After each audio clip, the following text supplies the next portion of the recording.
As an attempt to try and fight against my perfectionism and thus try and put out content faster, I thought to comment on this as well. You know, jump on something popular. Maybe I'll get like 2 more subs. Ooh.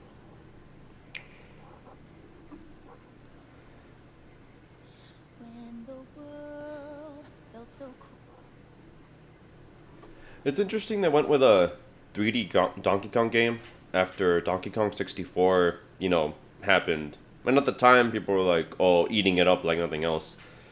And then in retrospect, people were like, oh yeah, this game's kind of crap. I actually haven't played it myself, so I don't know how I stand. I'm sure I probably don't like it given what I know about it. But um, I still won't know where I truly stand until I actually give it a try. Still, it's like, yeah, so it's like one or two people going against the grain, like, I don't know, so like a year ago or so. Like, oh, this game's actually really good. For the most part, it's just a game that has a pretty crap reputation compared to, Banjo-Kazooie or Mario 64 or Toy Story 2 on the PlayStation 1 and N64. That game's really good. I think it's a competitor with Mario 64. I was thinking of covering it in a video. I'll see if I actually get around to that.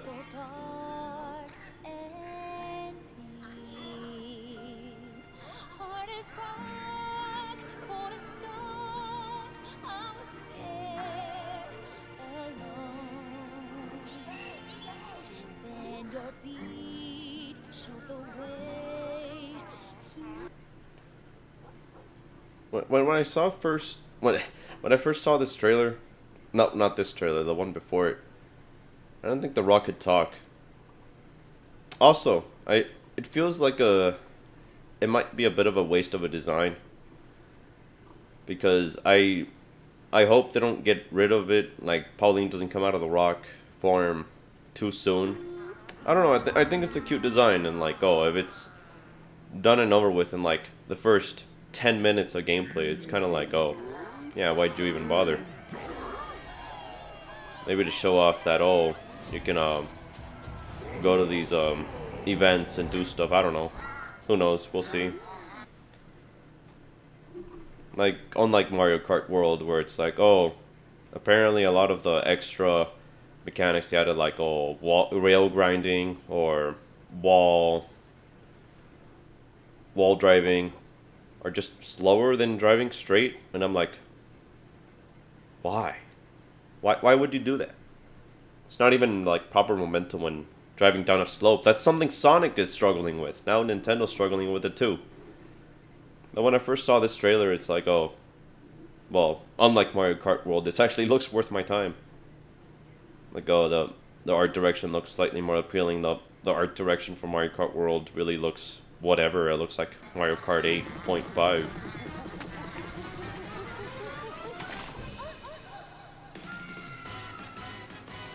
It's cute her bracelet's made out of the same rock. Golden Bananas, the discovery. The logo looks really nice too, I must say. They did a really good job with making it really stony. Golden Bananas, the discovery of the century, made right here on Ingot Isle. This is excellent news for #1 banana fan, Donkey Kong. However, just as he's about to enjoy the notable bananas, a sudden tempest sends him deep down underground. As his adventure begins, DK teams up with Odd Rock, but I'm still not sure how I feel about the Donkey Kong redesign. That'd be its own separate discussion. I guess it's okay. The other one has just become so iconic because Rare did initially such a good job. Even if I believe there's some complaints with like, oh, well, the original DK redesign, not original design of DK, which this one is based more off of, funnily enough, the one that I've been using, made by Rare forever. Had some issues with like facial expressions compared to this one. This one being more expressive. Maybe I'll put stuff on screen if I can find it. it's If I no can be rock bothered at all. to. It's actually a talented young singer named Pauline. Now, Donkey Kong just wants It's bananas. funny, they And showed the Pauline shot again wants for to some find reason. a way back home to the surface. It's said that one's wish will be granted by reaching the planet core. So the unlikely duo set off on a strange subterranean adventure. It's like, yeah, that's the thing with Nintendo. That's been their thing for so much of the catalog. It's like, what's with the why are they deathly allergic of adding worthwhile stories? It's like I ought to play more Nintendo games, even though that's like a good a good majority of my gaming history. At the same time, it's like I wonder if they're gonna do anything worthwhile with like the story, no, world building of this game. Because like, oh, the story is like, oh yeah, DK falls in, well, bananas. DK bananas tornado. Now he's underground. Rock Pal, that's Pauline. I want to go back home. We could go back home together, maybe. Oh, we'll get our wish granted. And there's bad guys. Still, a good amount similar to the plot of Donkey Kong Country 1. Gorilla want banana. Stuff happens. Bad guys. Like, I don't... It's like, yeah, you look at this, and people also say it looks like it's made by the Odyssey team. And I don't really see it. I see it in some aspects of the art direction, but besides that, after watching this trailer, it's like, I feel the comparison isn't made, and it's not a good comparison to make without any real backing to it. Like, oh, maybe with how the environments look, like how, like, in the background it looks kind of hazy. I feel Odyssey had some of that going on. It's almost like here the light coming off of DK thing that kind of looked like it sometimes did for Mario. That's kind of it though. They really seem to be going in their own direction, so I don't really get what the Odyssey comparison is about. It looks like a Nintendo game, but not really. Again, something made by the Odyssey devs. Place in the underground world. People never really elaborated on that whenever I saw a comparison made. Some layers are so spectacular that it's hard to believe you're underground. DK can run. Yeah, in terms of like story, I guess it would be more like world building. I wonder if they're gonna try and contextualize that at all. I wonder if they're gonna try and contextualize the fact that, oh, this layer is deeper than that layer underground. And how does this make sense in this wacky world? You know, they could make the effort, but, you know, I forget how much world building Odyssey had. I remember it being fairly minimal.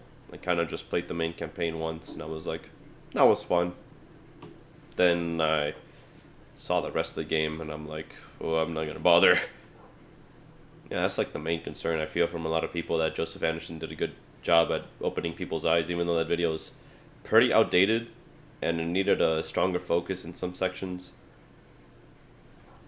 He made some good points at the time, and really helped show the bad parts of Odyssey, and how Nintendo shifted into a, oh wow, you did a good. This is for new Nintendo fans to get them hooked on this thing. Here's a bunch of stuff to do. Oh my god, there's so much. And it's like, well, Donkey Kong, this Donkey Kong game have a ton of really boring tasks. That's just bloat on the game instead of like, oh, more cool, interesting, difficult stuff. Because that's another thing with Nintendo besides storytelling. It's like, for whatever reason, they absolutely have the resources. If anyone tells me that that Nintendo doesn't have the resources to, add some extra hard stuff, even just simple time goals or just more hard challenges to go for, like, you know, we've been doing since like Crash Bandicoot, if not before that, into their fucking modern Nintendo games. I don't believe you. They absolutely could. It's just what they're trying to aim to cater at. But it's like, oh, for longtime fans, what do they really have? Just a couple of references? Ooh. I sure love references to older games. And my new games. Again. For the 30th time. Jump Give me something worthwhile to do. and climb through each environment. Using his incredible physical prowess, you can freely move in any direction. But that's not all. Almost anything in your path, you can smash. Okay, so this seems to be like, oh, they thought, what's our central gimmick? And of course, not trying to use the word gimmick in a bad, derogatory, dirty sense like it's just turned out to be as time went on. I want to say since like late 90s or so. It's been a dirty word for a while. That's what I'm getting at.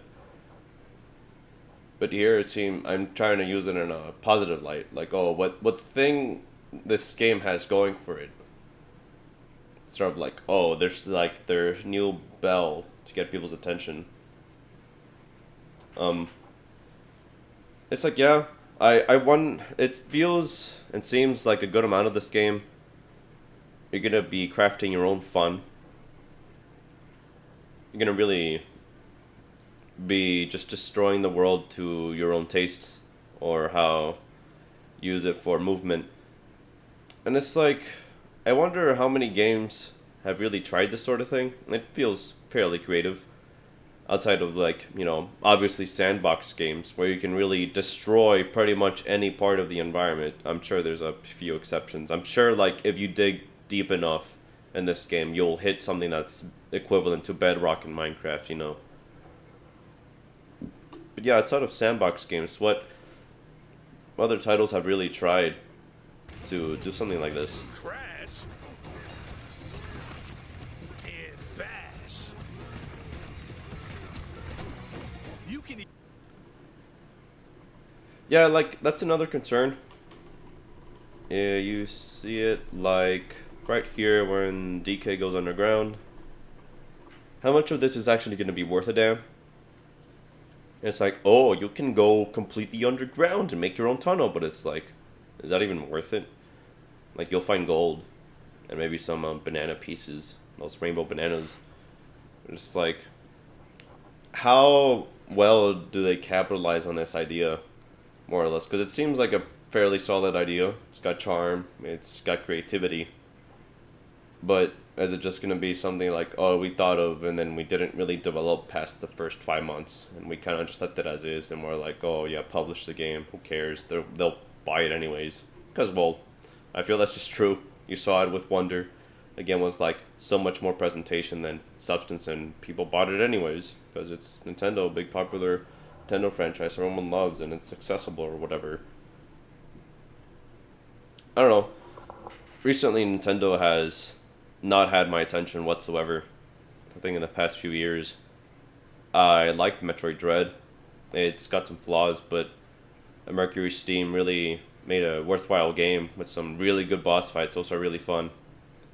Pikmin 4, while it's still got too much bad Nintendo DNA in it, modern bad DNA of Nintendo. That's like, it's like, oh, let's help the casuals and making our games piss easy, but not really adding control options.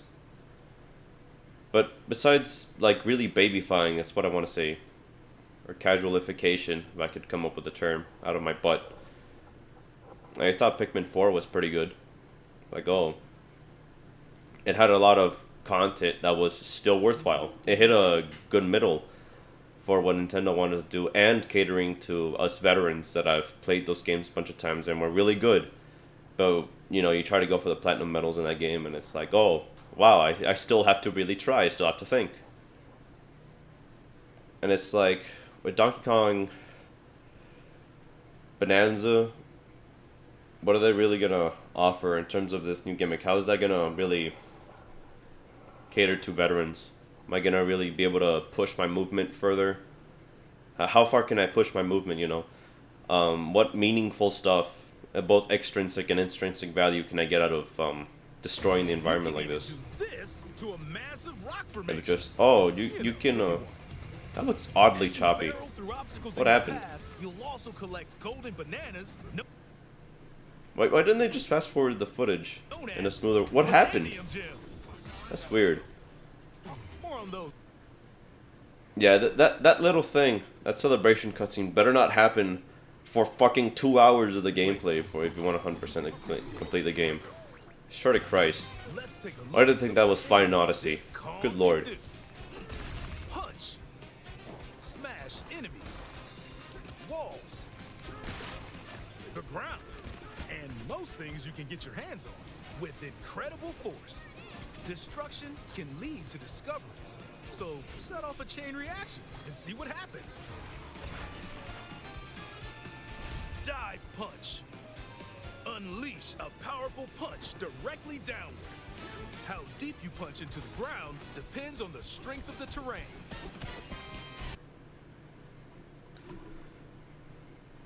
So, I wonder if... I guess that isn't dependent on how far you fall. I feel it should be. Maybe it's an upgrade, but it's interesting the announcer didn't say it. Narrator. Whatever you want to call him.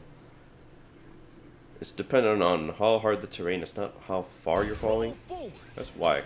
Roll at high speed and send lighter objects soaring. Roll better than Sonic has in the past 20 years. Mix things up. Hand slap. Make some noise to collect scattered items. Or It seems like a good inclusion that's not making it too easy and just making things smoother in a good way. It's like, oh yeah, you just clap and you collect the stuff around you instead of having to collect it manually. It's kind of like the... No, not at all like that. But it reminded me a little bit of Star Cursor in Mario Galaxy. Like all collecting stuff from farther away. I'm sure there's another game that's done this thing where it's like, oh yeah, do a thing, stuff around you gets brought towards you.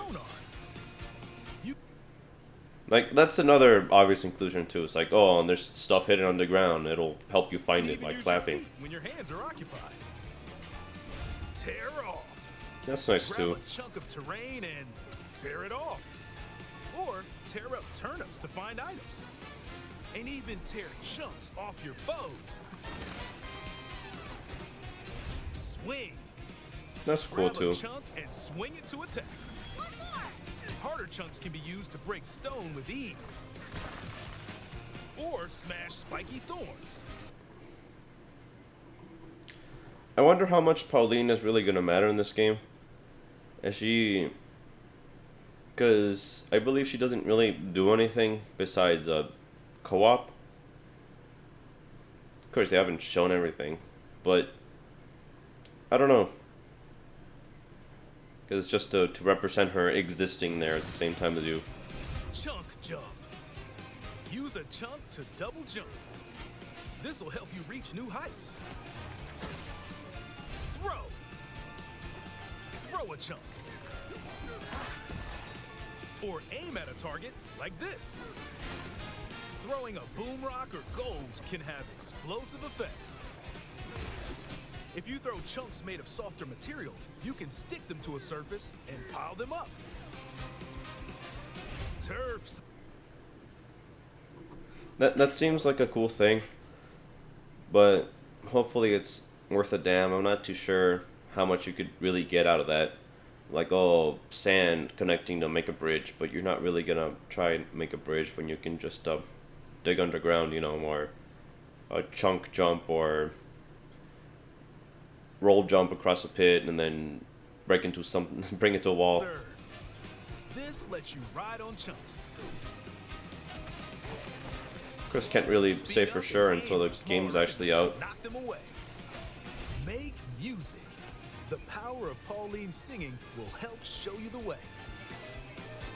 It can also remove these strange seals that someone left behind. You never know what you'll discover in the underground world.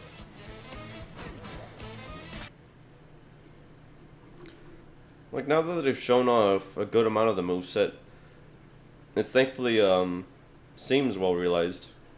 I think there's a good amount of options you can pick from, and oh, you can go from this option to that option to this option, and them having a like here as well. Not gonna be able to just dig down. I'm sure that's like you know, you can't go into the purple goop.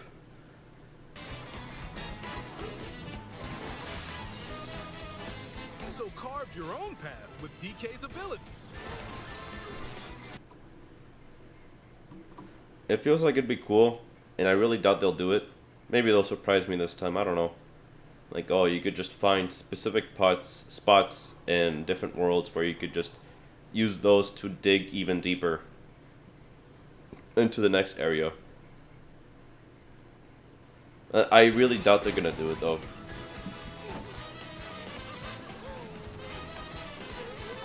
Nintendo recently hasn't really had any cool surprises like that for me. Like the past decade or so. Some are mysterious and aren't too bothered by DK's destructive tendencies. I wonder how. I wonder that there are different reactions. Like the others are, you know, actual animals. What if you slap them? Donkey Kong and his companion Rambi are also venturing through the layers of the world. And it seems that people are gonna cope and seethe because the other animal buddies aren't in here. Then there are Oh well, giant maybe another 15 years. who call the underground world home. They're said to possess ancient Bananza powers.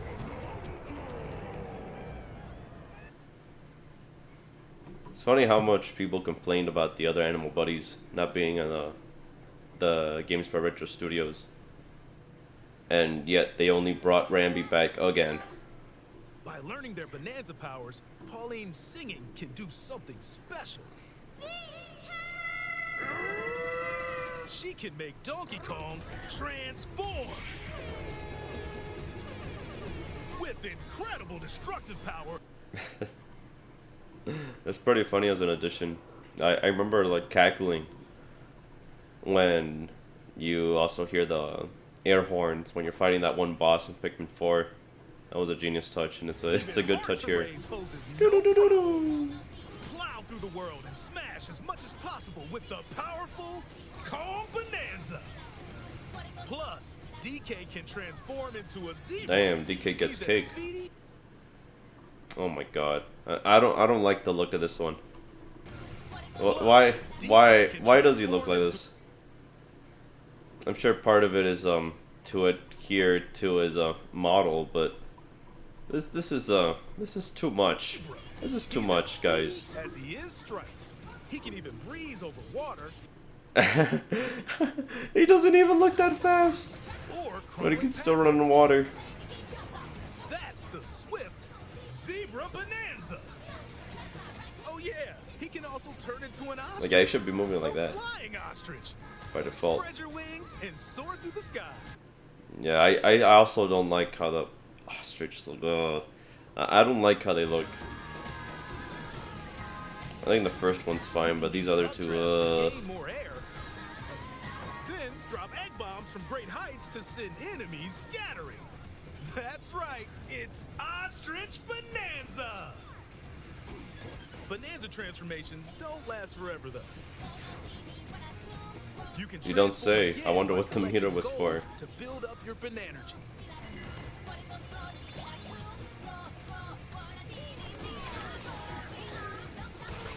You're not limited to when or where you transform, and you can swap between transformations. So get creative and use them as you adventure to the planet core. So get creative and use them as you adventure Each to have the their own planet meter? up between transformations.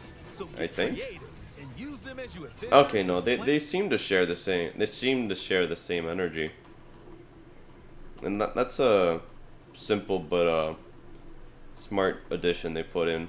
It's like, oh yeah, you're not limited to when or where you can transform.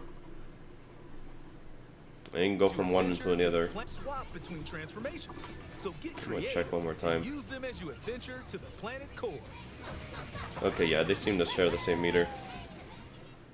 Standing in our hero's way is the Void Company, the mightiest the bad mighty operation guys. both above ground and below. There's already images of that chick. Grumpy Kong works to create Sorry, I had to. gigantic corporate soldiers. If you know, you know. Poppy Kong is responsible for subterranean info gathering, while Void Kong is in charge. I wonder if there's any Retro Studio staff on here for this game at all. I wonder if there was still people part of them that would, oh, here's some concept art we had laying around. Or, oh, I just wanted to contribute, so I came on the team for a bit as a concept designer or something. You know, it seemed like Retro Studios wanted to do more with Donkey Kong, but they only got 2 games. And I wish there was a third to really iron out the kinks that Tropical Freeze surprisingly had. Feels like the game made some mistakes that really shouldn't have been made, given the studio was by. But you know, it's been done. Hindsight's 2020. This nefarious crew is responsible for the banana stealing maelstrom on Ingot Isle, and they're heading straight down to the planet core. The planet core? But no! I'm going with DK, so you just stay away! Voidco blocked off all the routes But to I the want the lower wish. layers, so no one could reach them.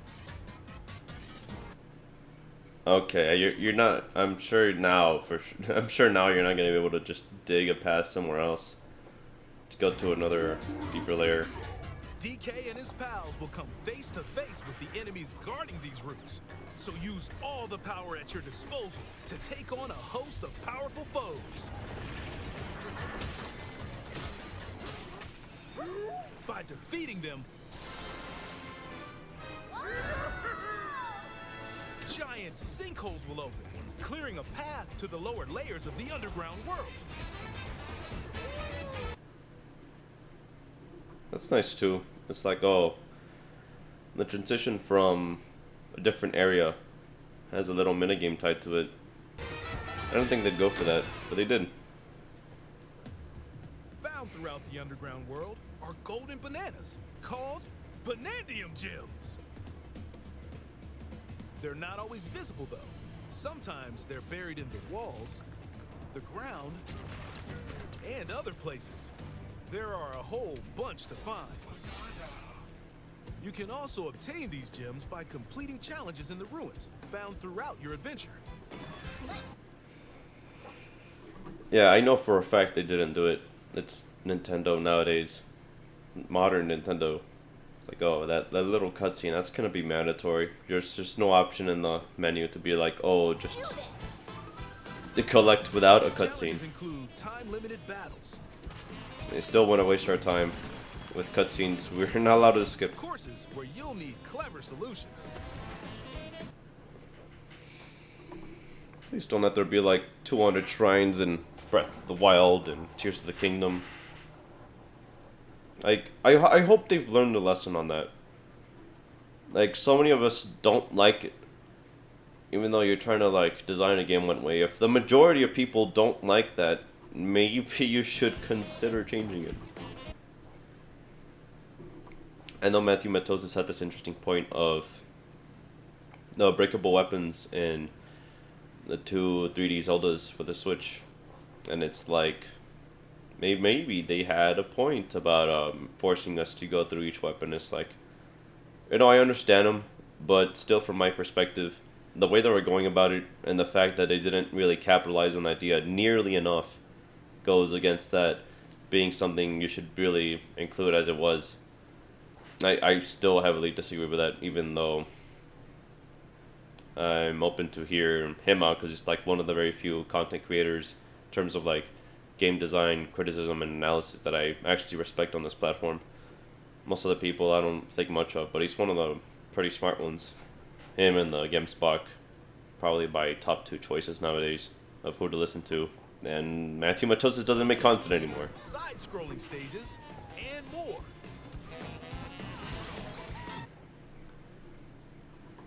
I don't know how I feel about these. Like, why? I guess the counterpart would be why not, but it's like, I don't know. It was like, let's see, Mario 64 had like little bits and pieces of its content that were designed to be played this way, but then more 3D games started to dip their toes in the water. Yeah, it's not like Sonic where this is an overwhelming issue, but I guess I just hope this remains as interesting as the 3D game, the main exploration and breaking of stuff. Banandium gems. plenty of ruins to discover, so give them a try.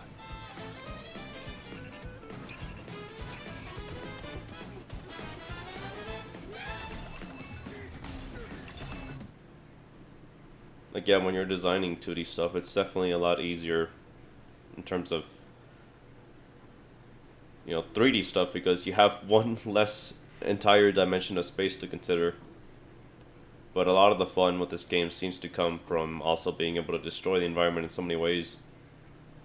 And how you can traverse that environment once it's been destroyed, and using different parts of it for different things.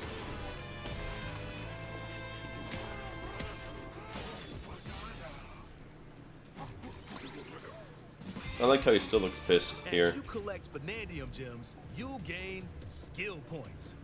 These can be used to increase stats such as your max health or the destructive power of your punches. Power up Donkey Kong to match your playstyle. Wonder how worthwhile this is. Mario Wonder had the fucking badges. Never fucking... that was a shit system. That system sucked ass. It had like 3 good ones and like 2 good novelty ones. That was kind of it. It's funny because they added a speedrun badge, but it's like they didn't playtest that shit at all. So speedrunners don't even use it. And when you can't stop running, but you run faster than normal. Ooh. While Yooka-Laylee and Impossible Air has like 70 of those things, 70 tonics, and you can have 3 at once. And you can get a 4th slot, and you can swap them between during stage, and it's like, what the hell? I feel for sure this won't be as good as the tonics and Yooka-Laylee Impossible Air. That's like close to the, if not the gold standard for this sort of thing, in terms of like expanding your abilities. Well, it's kind of that, because these seem like, RPG level ups. Yooka-Laylee, they're more game modifiers. There's still a lot of aspects of Yooka-Laylee's tonics. Feels like something that's not going to be in here that I wish they were. For example, like, are you going to be able to reinvest your skill if points? you strengthen your sonar, you'll be able to detect treasure from further away, which could lead to new discoveries. Or use skill points to learn new skills. There are all sorts of items to find as you explore. Bananza chips are shaped like sliced. It's a personal thing, but I wonder how fast you can potentially go in this game, because DK seems too slow for my liking. Even in the Zebra form, it's just like, oh, a bland speed boost. I don't know. I guess I just like going fast in games, I guess. It really feels like I have so much more added freedom to whatever I want to do. Here, it doesn't really seem like I could express myself to the extent I wish I could. Of course, that applies to many games I've played. But, you could still expand. And you can still get skill points, and you have a speed form, but it still doesn't look like remotely good enough for me. And of course, that's just preference, though. Gold for useful items at the stuff shop. There are fossils too. They're still using balloons. What are they for? For useful items at the stuff shop. Yeah, fall off a ledge. There are Makes fossils sense. too. You can trade these for different fashions at local style shops. Find collectibles and cosmetic upgrades, standard edition for games nowadays. It's fine. I never care for these things in games. I don't really get any intrinsic value. It's interesting that they add extrinsic value this time around instead of like Odyssey, where you maybe use them to unlock the ability to do a challenge instead of like, oh, stat changes. But it's like, I don't know. Never cared much for these. No look is too much for Donkey Kong. Something has to be really good for me to even care at all. Like, I don't know. Let's say like 2% of what you get in TF2 via the workshop. The official workshop. I just, almost every article random mods. Comes So, oh yeah, so you maybe could go decently fast in this game if you get enough speed here. Okay. So mix and match your look Possibly. to suit the situation. Hopefully it's not a problem. Um, it's modern Nintendo though. Again, it feels like a lot of their titles nowadays don't have the same care they used to once upon a time, like a GameCube era or so, or Wii. It's like, oh yeah, there's some stuff they didn't play test enough, and now you could equip these certain things and make this thing piss easy, but it's not even that hard to do.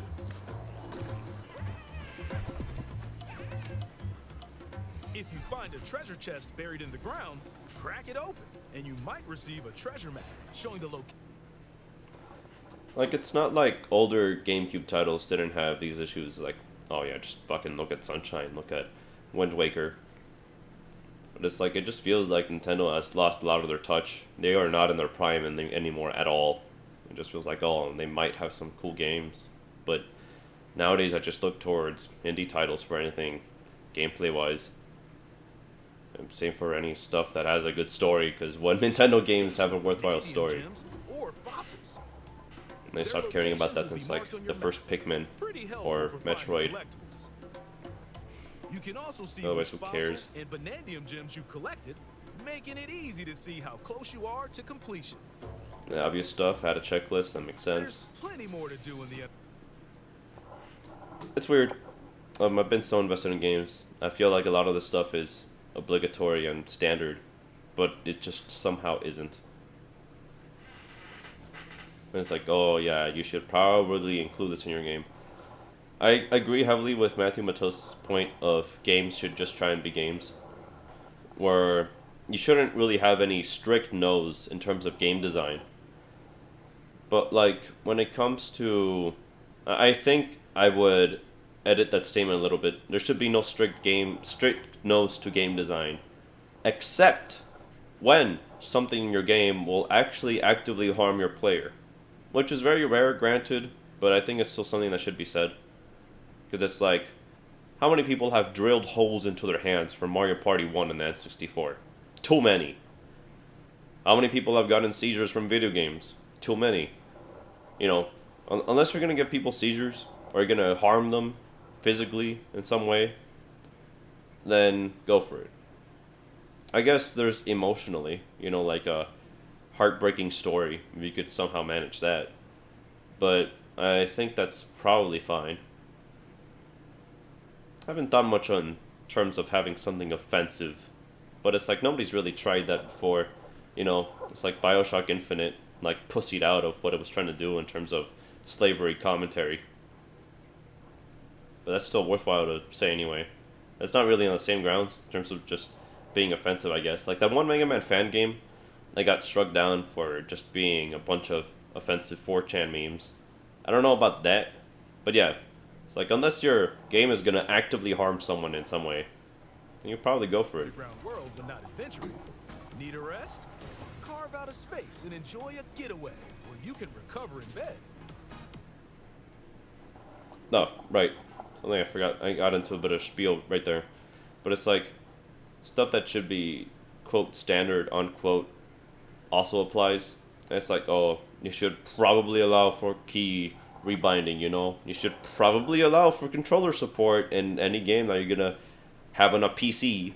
You know, that's like a 99% sort of cases where just add it. You're probably better off doing it. No, just do it. Just do it. Colorblind options? Well, you should probably just do that, honestly. There's no reason to keep someone away just because they have a colorblind disability. Same with like people that are deaf, but they're, you know, trying to enjoy your video games. It's like, yeah, if you have the resources, then yeah, just do it. There's no reason not to. And enjoy listening to tunes with the music player. You might even find new discs when defeating enemies. When it comes to moving between layers, subterranean eels have your back. These elevators will help you easily move. I think there's 8 areas that are as big as the main ones. And there's maybe like 2 more. That'd be my guess of content. I don't think this game is that big. And I think they listened to some of the criticisms from Odyssey. But this is just like a guess. Move between layers you visited at any time. I don't think this game's gonna be amazing. It looks fun. And it looks way more worthwhile than Mario Kart World for sure. Like Mario Kart World looks disappointing and just whatever. Not bad, but meh. This does look fun though. And this still has that appeal Nintendo Need to worry. You can has had for a always while. teleport within the layer you're currently exploring. Teleport there? Seems to be a lot of teleport locations, which is nice. In photo Make it mode, less of a you hassle can to get freely around. change the in-game camera angle and adjust other settings to snap pics. Photo mode, we had that for a while, that's fine. Get a photo like It's this. okay. I wonder how many people actually bother in depth with like different filters and stuff. Like phones have had that for a while. I remember when I was like in middle school, that was a thing back then, and it's like what, mid 2000s, late 2000s. I was like, how many people actually bother with that instead of like not. Unleash your inner shutterbug and create your own captivating scenes. By sharing a Some of these are Joy-Con good 2 shots, controller but of course or it's using because they a have someone second who knows set, how to you and a take pal can control take Donkey photos. Kong and Pauline separately to buddy up in local co-op play. As Pauline, you can unleash vocal blasts using Joy-Con 2 mouse That's mildly controls. amusing. You can also copy the material of nearby terrain to give your vocals even more texture. By working together, even tough enemies don't stand a chance. Of course, the choice is there. I just doubt that there's going to be any worthwhile purpose to picking usually more than... Usually picking anything other than the strongest material. As Pauline. This game also supports game share. Even if only one player has the game, they can Game quickly share, share we've it had to that another since the player DS. So they can join on their own system. Wow. It can also be shared. Yeah, some people are going to be like, whoa, what? It's like, yo, you've had this since the Nintendo DS. Don't you know? Oh, right, you're like 12 playing this game. Which is fair enough, but it's like... I don't know, Nintendo trying to maybe prop up the game more than it actually is. Here's standard features we have in our video game. To make this video longer and have people go, locally to a Nintendo whoa! Switch system. Without really Plus, thinking about you it. can play online between Nintendo Switch 2 systems using Game Share via Game Chat. You need an online membership for this, that's right. Cringe. If you need a little help with all the platforming action, Assist Mode is the way to play. Well, you can do it offline, whatever. I just don't like, I just saw Nintendo Online and I'm like, ew, gross. It guides you in the right direction, halves the damage you receive, and more. Assist Mode supports you in your adventure to be the best Kong you can be. What else does it do? I'm surprised it didn't say, because that seems like, again, standard stuff at this point. It's kind of new to be like, oh, have developers map out a path of where to go in your game. But like, oh, taking less damage from stuff. Okay, and that's an easy mode. But they're not going to call it easy mode, because it's got that, oh, we're playing on easy, I'm a scrub, I'm a noob. Assist, though, I'm getting assistance. It's that derogatory feeling so many people have from difficulty modes if they're playing on easier. And the game isn't even trying to make fun of them. That's another discussion, whatever. Yeah, what else does it add? Because besides more health, can't you just do the path thing with Pauline in the base game anyways? Now it's just always Outside of active, the I main guess. game, there's a mode where you What can else does it carve add? stone using mouse controls called DK Artist. Oh yeah, this is pretty neat. I'm sure that it's absolutely not gonna have the attention it should have had, but it's cool that it's here. It's like being able to draw something in Mario 64 DS, or being able to mess with Mario's face in the original Mario 64. Rotate to paint. Like, yeah, it was a smart choice for the Switch 2 to have mouse controls in some way, but it's like, I'm sure this isn't going to be as detailed as it could have been. And Nintendo absolutely has the resources, but they didn't bother for whatever reason. Because maybe Nintendo just like, oh, Well, our stuff's gonna sell amazing, and it has been selling amazing, even though the Switch had a shit ton of issues. So don't put in that much effort. Carve No, we material actually have the money and the developers. or add some back on.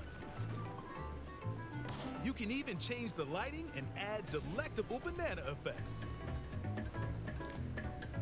Give it a try and sculpt to your heart's content.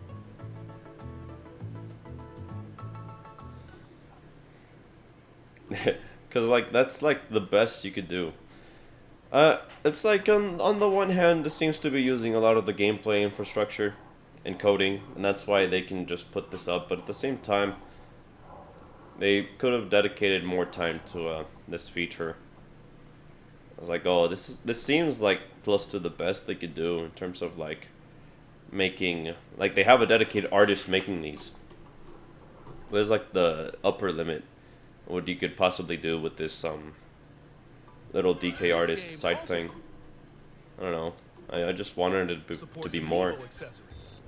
A new Donkey Kong and Pauline amiibo figure is also Gonna be charging on the like way. 80 bucks for this game. Scanning it unlocks Pauline's diva dress.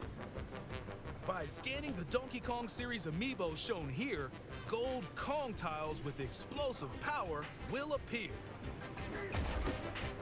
Every other amiibo released up to this point is also compatible. If you scan them, you'll get giant spheres like these. Wow. If you scan an amiibo, you get a giant ball in your game. Just one. Quite generous. Yeah, it's all those things amiibo added into Nintendo games, like what they actually offer, and it's like, oh, nothing. Getting that idea from Skylanders. Everyone got that idea from Skylanders.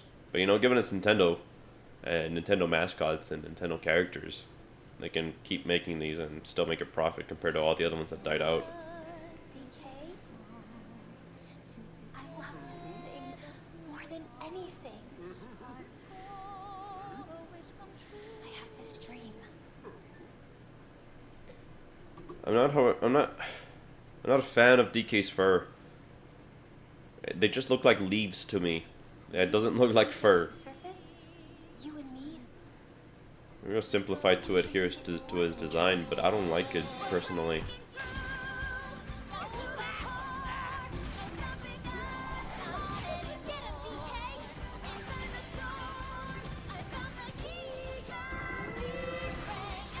Join the powerful Donkey Kong and the talented singer Pauline as they set out on an adventure to the fabled planet Core.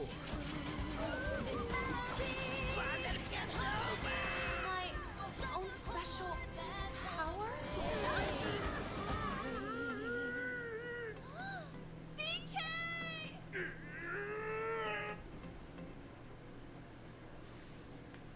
Donkey Kong, Again, I guess to recap. It looks fun. Nothing amazing though. They showed a lot of stuff that feels standard for games now. That is at very least going to be standard for Nintendo AAA games, whatever you want to title them. Big budget efforts made by like at least 100 people. Yeah, it depends how much they capitalize on it. I'm sure there's going to be plenty of ways that this game doesn't meet what I wanted it to do. Available July 17th only on Nintendo Switch 2. Pre-orders are available now on Nintendo eShop. But yeah, Donkey Kong and looks more worth it than Amiibo Mario Kart will World. also be available July 17th. Okay, we're done here.